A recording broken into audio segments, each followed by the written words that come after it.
क्या बिहार का शिक्षा व्यवस्था समय के साथ चल रहा है या नहीं? क्या बिहार की शिक्षा व्यवस्था में क्या परिवर्तन किया जाना चाहिए? समय के साथ चलने का अर्थ है कि आज हम किस तरह से अपने पाठ्यक्रम में बदलाव करें। तो क्या हमारे देश में हो रहे हैं बदलाव कि नहीं, और स्पेशली हम देखेंगे क्या बिहार में किस तरह के बदलाव हो रहे हैं शिक्षा को लेके। क्योंकि समय वास्तविक वर्तमान समय क्या कहता है? वर्तमान समय कहता है कि आप अपने बच्चे को सिर्फ और सिर्फ कंप्यूटर का ट्रेनिंग देने से, कंप्यूटर सिखा देने से काम नहीं चलने वाला है।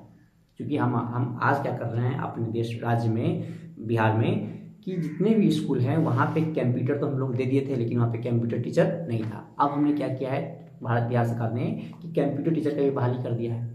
तो क्या सिर्फ और सिर्फ कंप्यूटर सिखा देने से, कंप्यूटर दे देने से क्या काम चल जाएगा?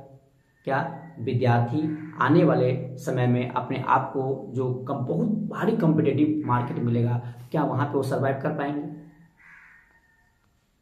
क्या इस तरह का हमने कुछ व्यवस्था किया है? क्यों? क्योंकि आने वाले समय आर्टिफिशियल इंटेलिजेंस का है, जहाँ पे लगातार नए चीज़ लगातार आ रहे हैं, बेहतर टेक्नोलॉजी और बेहतर से बेहतर होते जा रहे हैं। तो इसी चीज़ को ध्यान में रखते हुए बिहार सरकार के द्वारा जो क्लास 6 से लेके 12 तक जितने भी मतलब इसमें 1 करोड़ बच्चों को फिलहाल सूचित मतलब लिस्टेड किया गया है, और इन बच्चों की पढ़ाई AI के माध्यम से करेंगे। मतलब इन्हें AI का ट्रेनिंग दिया जाएगा। अब AI का ट्रेनिंग क्यों दिया जाएगा? क्यों? क्योंकि पहली बात जो हमने बात ही किया है कि अभी आने वाला समय बहुत ही भारी कॉम्पिटिटिव का है, यहाँ पे एक से एक कॉम्पिटिटिव लोग मिलेंगे उन्हें, है ना। तो जो उन्हें जो बेसिक स्किल्स चाहिए वो तो रहेंगे नहीं। तो वही बेसिक स्किल्स डेवलप करने के लिए, है ना, क्या होना चाहिए? AI में हमें डिजिटली बहुत ही बेहतर होना चाहिए। तो उसको सुधार करने के लिए, है ना, उसमें विकसित करने के लिए AI लाया गया। दूसरा क्या है, AI का प्रयोग से क्या है, जो बच्चे हैं जो क्रिएटिविटी सीखेंगे, है ना, जो आलोचनात्मक विकास है वह सब सोच विकसित करेंगे। फिर क्या है, इसके बाद जो डाटा का विश्लेषण सीख पाएंगे। इसके बाद क्या है, हम लोग जानते हैं कि आजकल देख रहे हैं जब बारिश हो रहा होता है उससे पहले ही न्यूज आ जाता है कि बारिश होने वाली है ना। तो इससे क्या है, एक तरह का भविष्यवाणी है। तो ये भविष्यवाणी तो ऐसा होता नहीं है। भविष्यवाणी हम डाटा को पहचानते हैं, आंकड़ा को पहचानते हैं, और उसी आंकड़ा के आधार पर हम लोग क्या करते हैं, भविष्यवाणी करते हैं।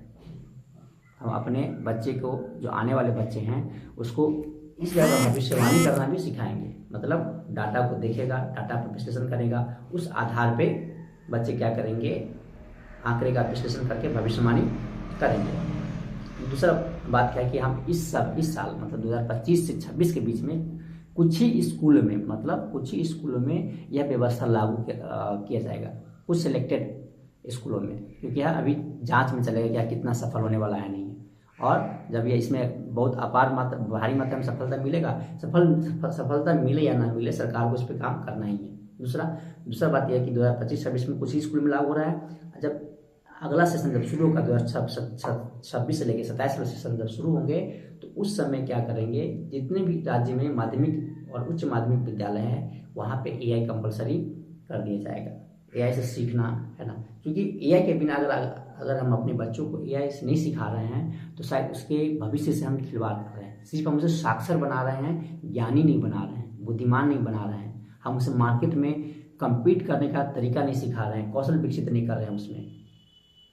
तो यह बहुत ही बेहतर और बेहतर इम्प्रूवमेंट किया गया है बिहार सरकार के द्वारा। और चूंकि वैसे भी हमने जो हमारा जो नेशनल एजुकेशन पॉलिसी 2020 है उसमें प्रावधान किया गया है कि हमें क्या करना है, बच्चे को बेहतर सीखने पे ध्यान कोशिश करवाना है, सिखाने पे, रट्टा मरवाने पे नहीं। मतलब हमें उसमें स्किल डेवलपमेंट लेके आना है, हमें बच्चे को स्किल डेवलप करना है, उसमें सोचने का क्षमता बढ़ाना है कि बच्चे खुद उद्यमिता वो अपनाए, खुद से रोजगार में लगे, वह किसी पर निर्भर ना हो रोजगार के लिए। यह बहुत ही बेहतर स्टेप्स है। अगर इसे बेहतर तरीके से लागू किया जाता है तो एक नॉलेज इकोनॉमी है उसका बेहतर रास्ता तैयार हो जाएगा।